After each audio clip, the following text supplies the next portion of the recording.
Olá, pessoal! Sejam todos bem-vindos a este curso da seção de Gestão Ambiental da Suinfra da UFPR. Meu nome é Thaís, eu sou estagiária da SGA e hoje a gente vai falar sobre o gerenciamento de resíduos de construção civil, ou os RCC. Para quem esse curso foi pensado? Esse curso foi pensado para a comunidade acadêmica, servidores e terceirizados e também para os fiscais de obra da universidade.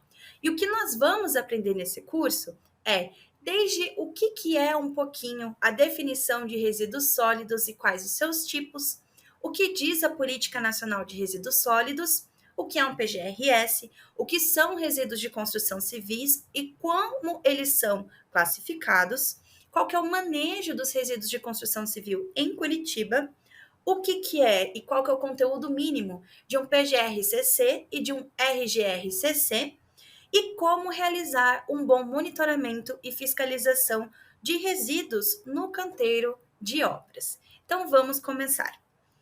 Primeiro, o que é resíduos sólidos? Bom, resíduos sólidos é um conceito que está no nosso imaginário popular, né? A gente pensa, é uma embalagem que eu descarto, é um resto de comida que eu descarto, né? São várias coisas que a gente acaba destinando para outros fins que a gente entende que não tem mais utilização, né? Mas o que diz a legislação? Qual que é a definição oficial de resíduos sólidos? Bom, a Política Nacional de Resíduos Sólidos, que é a Lei 2.305, diz o seguinte no seu artigo 3º, que resíduos sólidos são material, substância, objeto ou bem descartado, resultando de atividades humanas em sociedade, a cuja destinação final se procede, se propõe proceder ou se é obrigado a proceder nos estados sólido e semissólido, bem como gases contidos em recipientes e líquidos, cujas particularidades tornem inviável o seu lançamento na rede pública de esgotos ou em corpos d'água, ou exijam para isso soluções técnica ou economicamente inviáveis em face da melhor tecnologia possível. Então, segundo a legislação, tudo isso é resíduos sólidos. São todas essas substâncias e materiais que a gente vai descartar e que precisa de um tratamento e de uma destinação final ambientalmente adequada, né?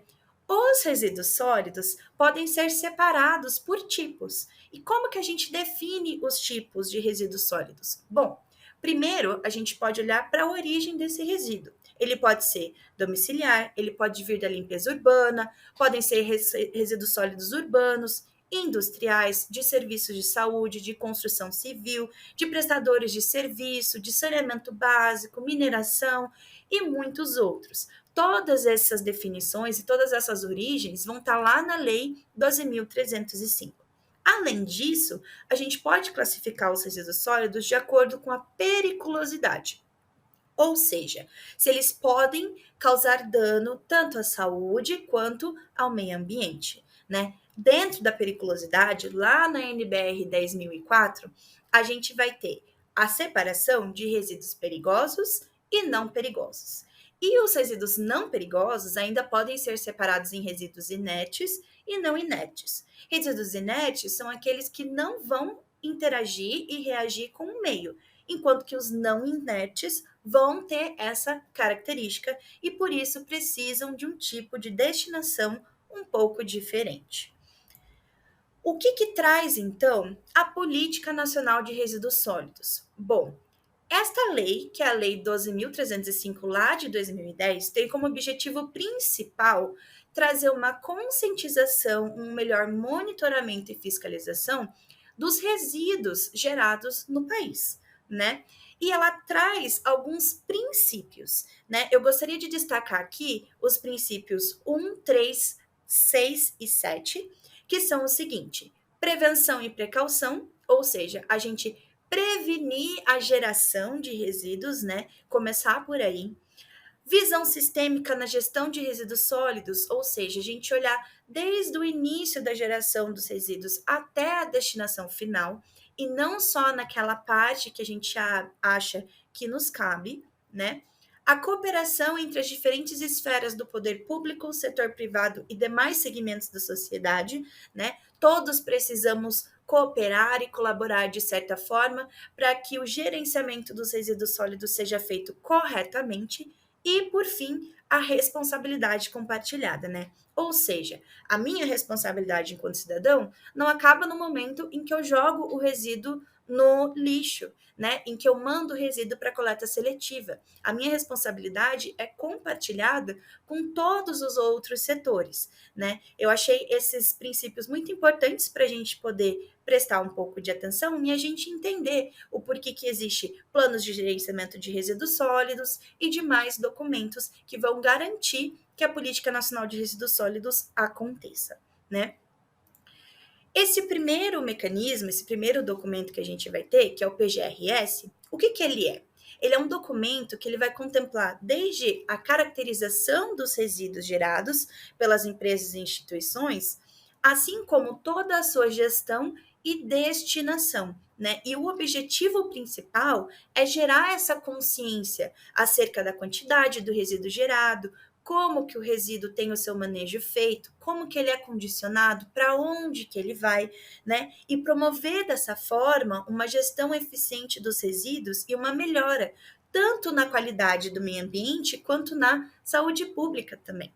E o plano de gerenciamento de resíduos sólidos, ele é obrigatório para grandes geradores e alguns tipos de atividades, como, por exemplo, empresas de transporte, atividades agro-silvopastoris, saneamento, atividades industriais, construção civil, instituição de saúde, entre muitos outros que vão estar descritos lá na lei.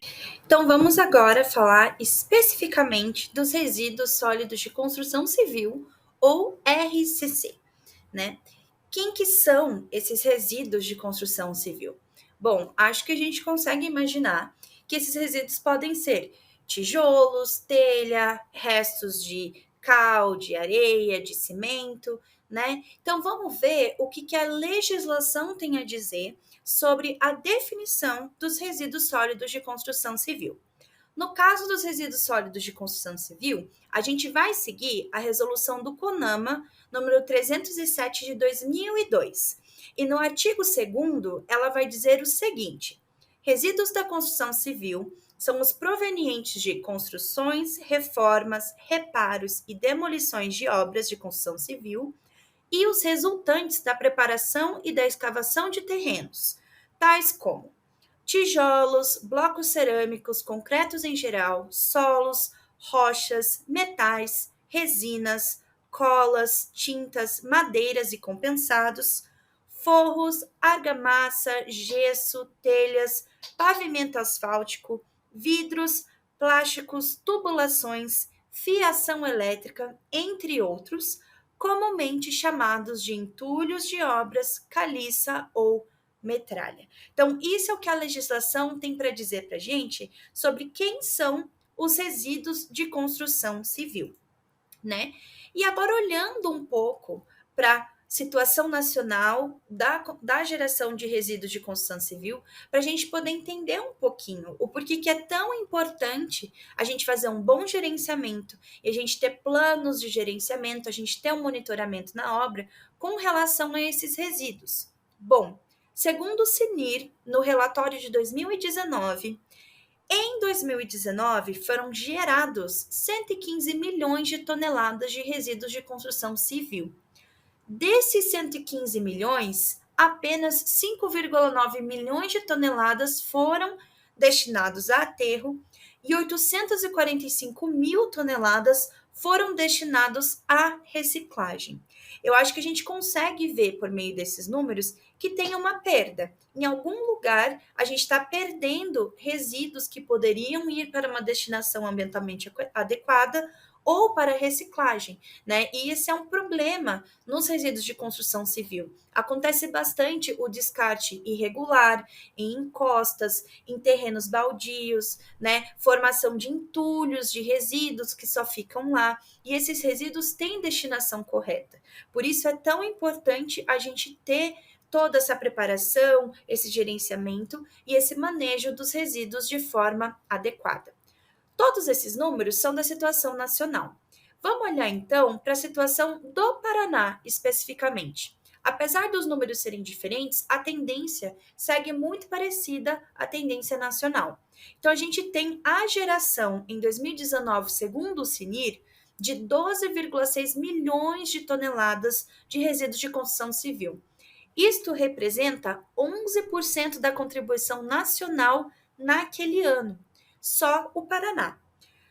Com relação à destinação desses resíduos, 271 mil toneladas foram destinadas a aterro e 70,5 mil toneladas foram destinadas à reciclagem no Paraná. Então, como eu comentei, os números são diferentes, mas a tendência é muito parecida, mostrando que aqui no nosso estado a gente também precisa começar a dar um pouco mais de atenção e manter essa geração sob controle e ter um bom manejo destes resíduos, né? Agora vamos falar especificamente da classificação dos resíduos sólidos de construção civil. A classificação desses resíduos vai seguir a resolução do CONAMA 307 de 2002, que eu já comentei. E a gente vai ter 4 grupos majoritariamente nessa classificação. Começando então com os resíduos considerados como classe A.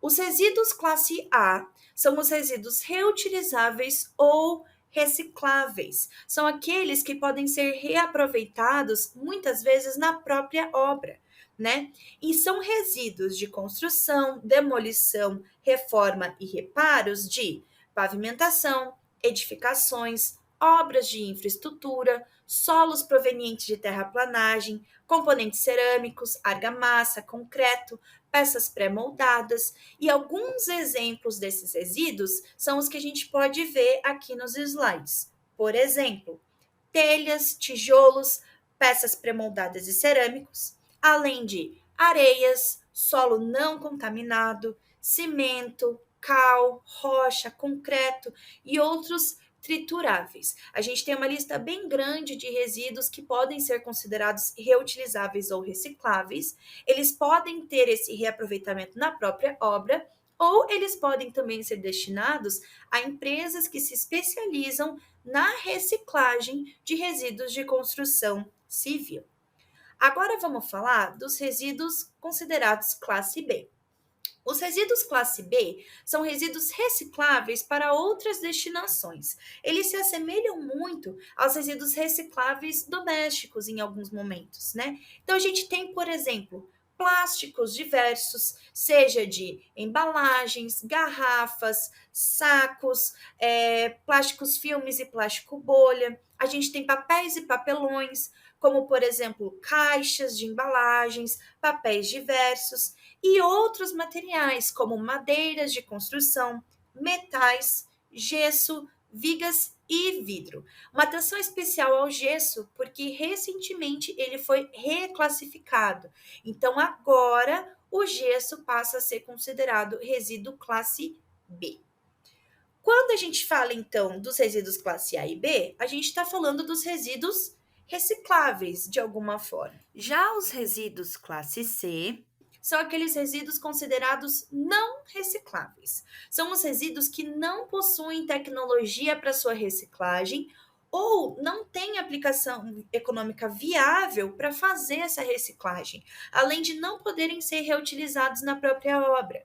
Entre eles estão as lãs de vidro, o isopor e os tubos de poliuretano, entre alguns outros resíduos. Então, são aqueles que a gente não consegue reciclar. Por último, a gente tem os resíduos classe D, que são os resíduos considerados perigosos. São aqueles resíduos que têm algum componente na sua composição, alguma substância que vai caracterizar periculosidade a este resíduo. Ou seja, ele pode causar danos ao meio ambiente e ele pode representar um dano à saúde humana e animal. Então, por exemplo, a gente vai ter as tintas, vernizes, óleos, solventes, inclusive embalagens que ainda tenham esses produtos. Então, embalagens que estejam com um filme de produto depositado ao fundo vão ser considerados resíduos perigosos. Também a gente vai ter solos contaminados e todos os resíduos de qualquer reforma, demolição ou reparo de clínicas radiológicas, por serem contaminados com radiação, e também resíduos de plantas industriais. Além disso, a gente tem o grafiato e a massa corrida. São todos os resíduos que podem causar algum dano, como eu comentei, e por isso eles têm um manejo, um acondicionamento, uma destinação final totalmente diferente dos outros resíduos. Vamos então agora falar sobre como Curitiba lida com os resíduos de construção civil. Bom, em Curitiba, a gente tem o Programa Municipal de Gerenciamento de Resíduos da Construção Civil, que é instituído pelo Decreto 906 de 2022. Este programa, ele vai discorrer sobre a classificação dos resíduos de construção civil lá da resolução do CONAMA, vai estabelecer critérios para classificar grandes e pequenos geradores de resíduos de construção civil e também como que deve ser feito o manejo, o acondicionamento, o transporte e a destinação final desse tipo de resíduo em Curitiba. Ela também vai estabelecer o conteúdo mínimo do plano de gerenciamento de resíduos de construção civil e do relatório de gerenciamento de resíduos de construção civil para todos os empreendimentos que sejam obrigados a apresentar estes documentos, né? Então vamos começar falando sobre essa separação entre pequenos e grandes geradores. Bom, quem que são os pequenos geradores em Curitiba? São os empreendimentos que se entende que não geram resíduos em quantidades muito altas. E dessa forma, eles não precisam ter um plano de gerenciamento de resíduos de construção civil. Dentro dos pequenos geradores, a gente vai ter alguns casos. O primeiro caso são aqueles geradores de até 500 litros ou meio metro cúbico de resíduos classe A e C, inclusos madeira e gesso. E aqui a gente não vai considerar solos e pavimentação.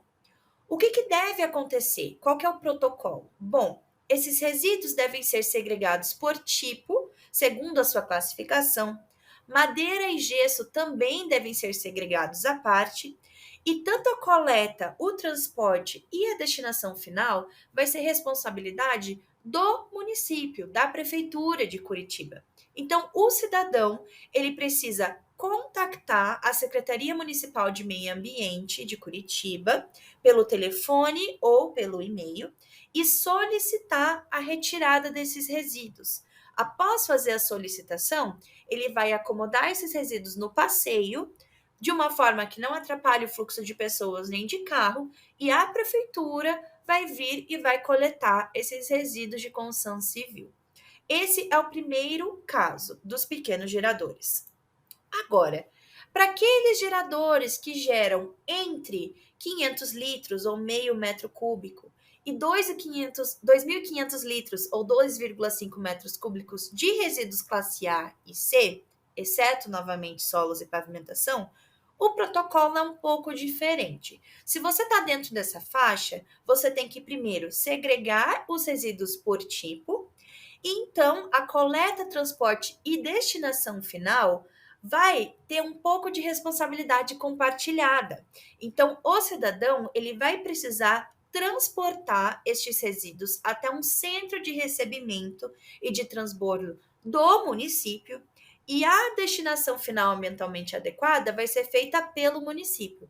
Então, a responsabilidade do cidadão é levar esses resíduos até esse centro de transbordo, de recebimento, e daí o município pode fazer a destinação final destes resíduos quando você está dentro dessa faixa de geração de resíduos classe A e C. Agora, quando a gente fala de resíduos classe B, se vocês se recordarem, resíduos classe B são aqueles parecidos com resíduos recicláveis domésticos, né? São embalagens, papéis, papelões, alguns plásticos, metais, vidros. O que a gente faz com esses resíduos numa construção? A gente pode ter um volume de até 600 litros ou 0,6 metros cúbicos desses resíduos para pequenos geradores com uma frequência de geração semanal. E daí a coleta, transporte e destinação final vai ser responsabilidade do município. Qual que é a regra para essa coleta? A gente precisa pegar esses 600 litros e dividi-los de acordo com a frequência de coleta seletiva na nossa região, né? Dentro desses resíduos não vão estar inclusos madeira e gesso, eles vão estar inclusos naqueles outros que a gente comentou. Então, a coleta dos resíduos classe B é a mesma coleta seletiva de resíduos recicláveis domésticos. A gente só tem que se atentar a essa questão dos 600 litros, de fazer essa separação, essa divisão, de acordo com a frequência de coleta.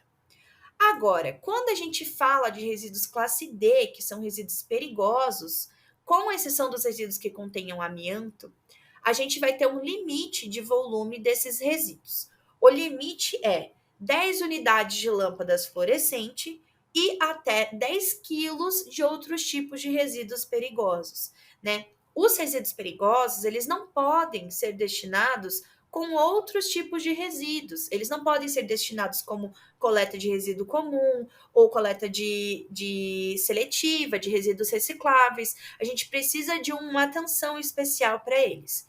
Em Curitiba, o que a gente faz? O cidadão precisa pegar esses resíduos e levar até um ponto de recebimento. Em Curitiba, tem caminhões, que eles chamam de caminhões de lixo tóxico, que ficam próximos a terminais de ônibus, segundo uma escala estabelecida que a gente pode acessar no site da prefeitura. Então, a gente vai no site da prefeitura, procura a escala desses caminhões e a gente leva os nossos resíduos perigosos até esses caminhões. E daí o transporte e a destinação final é feita pelo município. Então, é assim que funciona quando a gente tem resíduos classe D, que são os resíduos perigosos, né? Fazendo então um apanhado do que funciona para pequenos geradores, vamos dar uma olhada aqui nesse resumão. Para resíduos classe A e C, com exceção de solos e pavimentação, a gente tem duas faixas. Para quem gera até 500 litros, você precisa segregar os resíduos por classe, contactar a Secretaria Municipal de Meio Ambiente para coleta, solicitar essa coleta e colocar esses resíduos no passeio para serem então coletados pela prefeitura. Se você está entre 500 litros e 2.500 litros, você vai segregar esses resíduos por classe e levar esses resíduos até um ponto de coleta ou de transbordo da Prefeitura de Curitiba. E a partir dali, a Prefeitura vai fazer o transporte e destinação final desses resíduos. Quando a gente fala de resíduos classe B, com exceção de madeira e gesso, a gente tem um limite de 600 litros por semana de geração para ser considerado pequeno gerador. E o que a gente precisa fazer é dividir esses 600 litros pela frequência de coleta seletiva do município, acondicionar esses resíduos adequadamente, então no saco correto, na caixa correta, né, para garantir integridade tanto dos trabalhadores da coleta seletiva quanto do resíduo em si, e colocar ele no passeio para a coleta seletiva feita pela prefeitura. Já os resíduos classe D, que são os resíduos perigosos, a gente tem o limite de 10 quilos para resíduos diversos e 10 unidades de lâmpadas fluorescentes, e a gente precisa acondicionar esses resíduos adequadamente para garantir, por exemplo, que as lâmpadas não quebrem, né? E levar esses resíduos até um ponto de coleta de lixo tóxico pela Prefeitura de Curitiba, que a gente pode encontrar essa escala lá no site da Prefeitura. Falando então agora dos grandes geradores. Quem são os grandes geradores de resíduos de construção civil, segundo esse decreto municipal? Bom, são aqueles empreendimentos que geram quantidades altas e, desta forma, precisam de um plano de gerenciamento de resíduos de construção civil. E dentro disso, a gente vai ter dois casos. A gente vai ter empreendedores de obras em uma das seguintes situações, que é ou a área construída que vai exceder 600 metros quadrados ou a área demolida acima de 100 metros quadrados. E um segundo caso, que são os empreendedores que gerem, num período inferior a 2 meses, resíduos de classe A e C em quantidade igual ou superior a 2.500 litros. Então, se você gera essa quantidade de resíduos de construção civil em menos de 2 meses, você já é considerado grande gerador.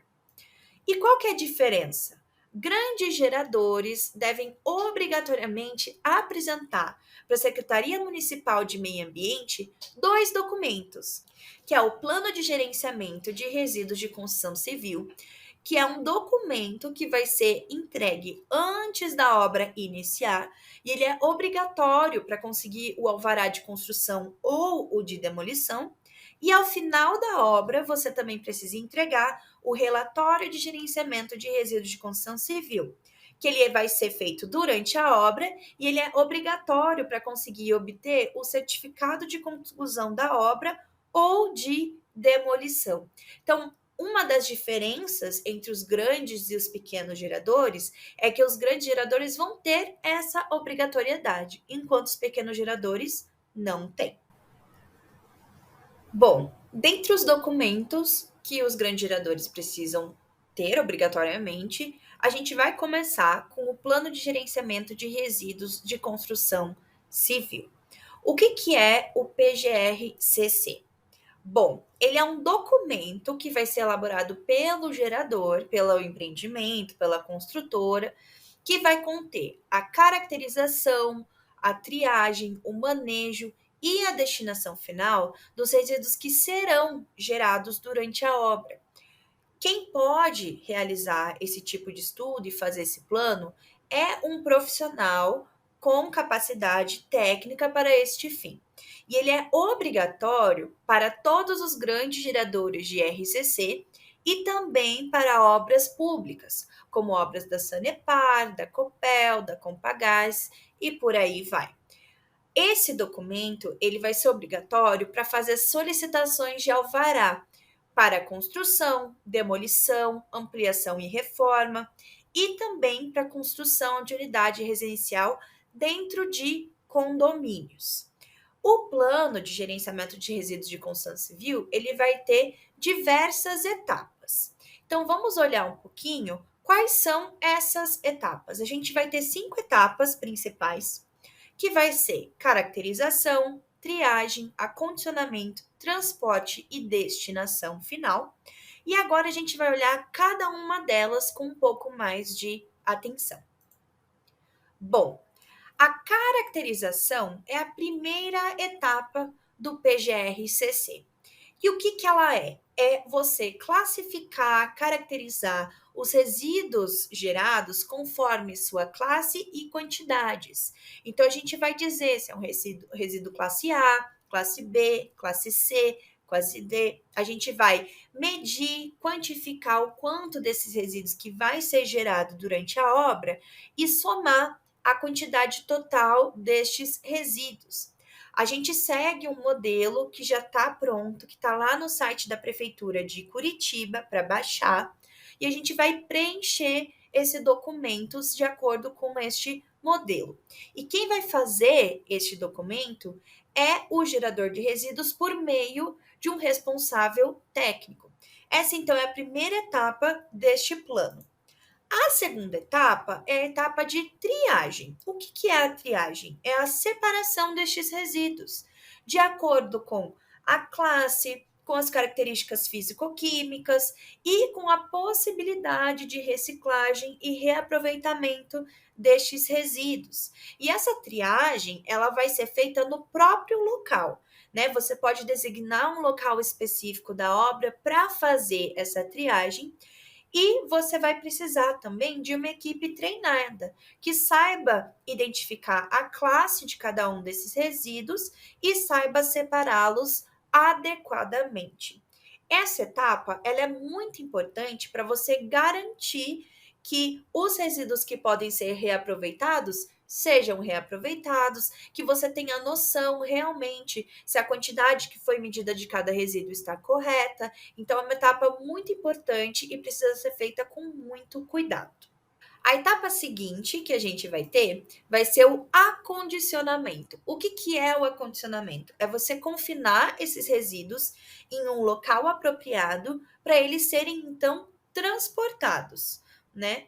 E como que a gente faz esse acondicionamento? Bom, a gente vai separar os resíduos por classe lá na triagem, né? E a gente precisa se atentar ao tipo de condicionamento e marcadores de identificação para cada tipo de resíduo que está lá na legislação, né? Então a gente vai olhar lá qual que é o tipo de acondicionamento correto para cada um dos resíduos que a gente está separando. Como, por exemplo, alguns deles têm que ser acondicionados em caçamba estacionária, outros têm que ser acondicionados em bombonas, outros vão ter símbolos específicos ou cores específicas de recipiente. Então, a gente precisa tomar esse cuidado, né? A gente também precisa tomar cuidado com relação à necessidade de cada um desses resíduos para manter a integridade deles e não causar nem perigo nem dano às outras pessoas e ao meio ambiente, né? Então, por exemplo, se é um resíduo perigoso, o solo tem que ser impermeabilizado. Então, a gente tem que ter todo esse cuidado para garantir a integridade do resíduo e das pessoas à nossa volta. Além disso, os resíduos que podem ser reciclados ou reaproveitados precisam ser acomodados de forma a manter essa reciclabilidade, né? De nada adianta a gente separar resíduos recicláveis e colocar eles num acondicionamento que faça com que eles sejam contaminados, por exemplo. Então, o acondicionamento é uma etapa extremamente importante e que precisa ser feito de forma correta. Quem vai fazer esse acondicionamento é o gerador por meio de uma equipe treinada. Então, a gente precisa de uma área específica no canteiro de obras para realizar o acondicionamento dos resíduos gerados. E depois do acondicionamento, a gente vai ter o transporte.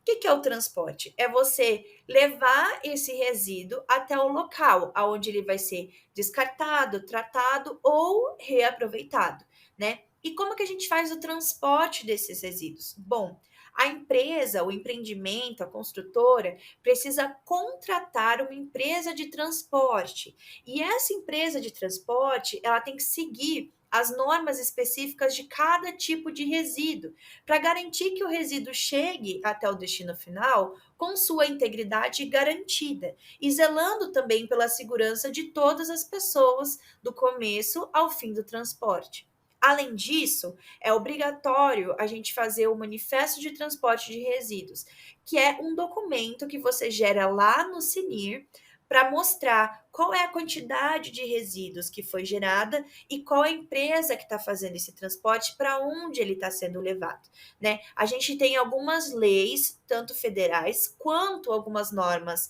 municipais, que vão reger esse transporte, né? No âmbito federal, a gente tem a Lei 9.380 e o Decreto 1.120.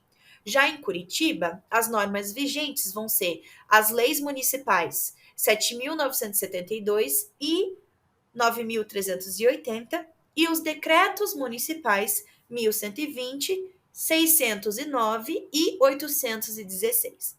Quem que vai realizar esse transporte é a empresa contratada pelo gerador. E o gerador é responsável por gerar a MTR lá no site do CNIR. Após o transporte, este resíduo vai para a destinação final, que é o local onde esse resíduo vai ser tratado, descartado ou reciclado. Curitiba conta com o Manual de Gerenciamento de Resíduos de Construção Civil da Prefeitura, que pode ser baixado online. Nesse manual, ele vai colocar qual é a destinação final correta para cada classe de resíduos de construção civil. Então, por exemplo, resíduos classe A, eles têm que ser reutilizados e reciclados na forma de agregados ou na própria obra, né? Ou serem encaminhados para áreas de reciclagem ou aterros de resíduos classe A. Já os resíduos classe B, eles vão ser reutilizados e reciclados na forma de agregados na própria obra ou encaminhados para áreas de armazenamento temporário e destinação à reciclagem. Já os resíduos classe C, que são os não recicláveis, eles vão ser armazenados, transportados e destinados para aterros classe 1 ou 2, de acordo com as normas técnicas e com o tipo de resíduo que está sendo destinado, né? E os resíduos classe D, que são os resíduos perigosos, eles vão ser armazenados, transportados e destinados a aterros classe 1, que são aterros para resíduos perigosos, de acordo com as normas técnicas. E quem que vai fazer essa destinação final? Bom, o empreendimento ele tem que contratar uma empresa que faça a destinação final. Então, da mesma forma que a gente tem que contratar uma empresa de transporte, a empresa de destinação final também precisa ser contratada para garantir que os resíduos estão tendo o manejo correto, que eles não estão sendo destinados em qualquer lugar, que não estão sendo colocados em encostas ou em terrenos baldios, que eles realmente estão recebendo o tratamento necessário. Bom, como eu comentei anteriormente, em Curitiba, a prefeitura disponibiliza um manual de gerenciamento de resíduos da construção civil. Ele é de 2015 e neste manual eles vão falar sobre basicamente tudo: a classificação, o gerenciamento desses resíduos, pontos de coleta de resíduos de construção civil, além do conteúdo mínimo de um PGR-CC e de um RGR-CC. Por exemplo, neste manual, a gente consegue encontrar tabelas com a forma de acondicionamento de acordo com o tipo de resíduo. Por exemplo, um resíduo classe A, que seja concreto, argamassa e elementos cerâmicos, como ele pode ser acondicionado? Bom, ele deve ser colocado em caçamba estacionária exclusiva para a classe A, exceto solo e resíduo asfáltico. Agora, se a gente olha, por exemplo, por um resíduo classe D, como tintas, óleos, solventes, vernizes e impermeabilizantes, como eles devem ser acondicionados? Em bobonas ou tambor em cor laranja, exclusivo para a classe D. Então, cada tipo de resíduo vai ter uma forma de acondicionamento diferente. E nesse manual, a gente consegue encontrar essa tabela com alguns exemplos de formas de acondicionamento de RCC. A gente também vai ter o destino correto e qual que é o processo previsto para o tratamento de alguns RCC. Por exemplo, se for um resíduo classe A, que seja solo sem contaminação, o destino correto é um aterro de resíduo de construção civil. E qual que é o processo previsto para esse resíduo? Bom, ele pode ser usado para obras de terraplanagem, coberturas de aterros de classe 1 e classe 2 e por aí vai. Então, nesse manual, ele tem todos esses conteúdos que a gente pode acessar no site da prefeitura, pode baixar, e eles dão algum norte do que fazer, como destinar, como acondicionar certos resíduos de construção civil aqui em Curitiba. Bom, os grandes geradores, além de realizar o plano de gerenciamento de resíduos de construção civil, que é necessário para a gente conseguir um alvará de construção, precisam também entregar ao final da obra um relatório de gerenciamento de resíduos de construção civil. O que é esse documento? Bom, ele vai ser elaborado pelo gerador e ele vai ter novamente a caracterização, quantificação e destinação dos resíduos que foram gerados durante todas as etapas da obra, bem como a distinção de quais foram gerados durante a construção, quais foram gerados durante a demolição, o que foi feito com os resíduos que foram reciclados, né? E, novamente, ele é um documento que só pode ser feito por um profissional com capacidade técnica para este fim. Este relatório ele está previsto no Decreto 906 e também na Portaria 007 de 2008. E ele é obrigatório para grandes geradores de RCC, para obras públicas, novamente, né? E para obtenção de alguns documentos, como o certificado de vistoria de conclusão de obra e também para a licença de operação. Então, a principal diferença entre os dois documentos é que o PGR-CC vai ser feito antes da obra começar, enquanto que o RGR-CC vai ser feito ao final da obra. No site da prefeitura, a gente tem um modelo que a gente pode baixar, assim como também tem um modelo do PGR-CC, e você só preenche este modelo de acordo com o que está previsto. E daí nós temos 3 etapas principais, que é a caracterização e quantificação, a reutilização ou reciclagem na obra e o transporte e destino destes RCC. Quando a gente fala da caracterização e quantificação, a gente vai caracterizar todos os RCC que foram gerados na obra, conforme a sua classe, o volume ou quantidade, e em qual etapa da obra que ele foi gerado, se foi na construção ou na demolição. E como que a gente vai fazer? A gente vai seguir o modelinho que está lá no site da prefeitura, a gente vai anotar o volume gerado de cada tipo de resíduo e a sua classificação, né? Indicando se ele foi gerado durante a etapa de construção ou de demolição e fazer o somatório geral, tanto por classe, quanto por etapa da obra, quanto o total geral da obra em si. Em seguida, a gente vai falar sobre a reutilização e reciclagem na obra. Então, tem uma tabela separada, específica para este fim, em que a gente vai caracterizar todos os resíduos que foram reutilizados ou reciclados na própria obra, de acordo com a sua classe, e qual foi o processo e a aplicação em que ele foi reutilizado e qual o volume desse resíduo. A gente novamente vai seguir o modelo que está lá no site da prefeitura, anotar o volume gerado de cada tipo de resíduo e a sua classificação adequada e especificar qual processo ou aplicação no qual ele foi reutilizado, né? Só uma observação de que esta parte só é válida para os resíduos classe A ou B. Se vocês lembram, quando a gente estava falando lá da classificação, resíduos A e B são resíduos que são recicláveis de alguma forma, né? Então, só para esses resíduos que a gente vai preencher esta parte do documento.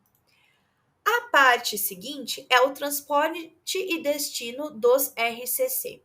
E o que a gente vai fazer? A gente vai especificar todos os transportes dos resíduos que foram realizados durante a execução da obra, de acordo com a sua classe. A gente novamente vai seguir o modelo que está lá no site da prefeitura e a gente vai colocar para cada transporte as seguintes anotações. O nome da empresa responsável pelo transporte, a licença ambiental dessa empresa, o MTR, o volume de resíduo que foi transportado, a licença ambiental da área de destinação deste resíduo e a data em que foi realizado o transporte destes resíduos. Então, este documento ele serve para a gente poder verificar se realmente todos os resíduos que estava previsto que ia ser gerado na obra foi caracterizado corretamente, teve um destino correto, se foi tentado reutilizar e reciclar na obra o máximo possível, né? Para a gente ter esse monitoramento e este controle da obra em si.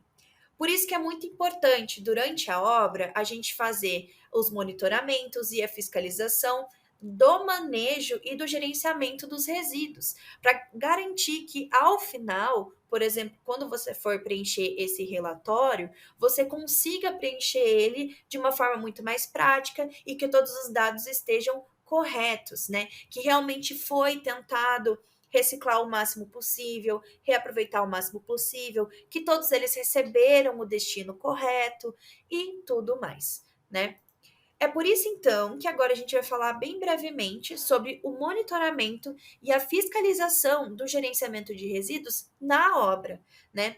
O Manual de Gerenciamento de Resíduos de Construção Civil de Curitiba traz algumas dicas de monitoramento que a gente vai trazer aqui. Uma das dicas que eles dão é criar um checklist de atividades diárias para esse gerenciamento dos resíduos.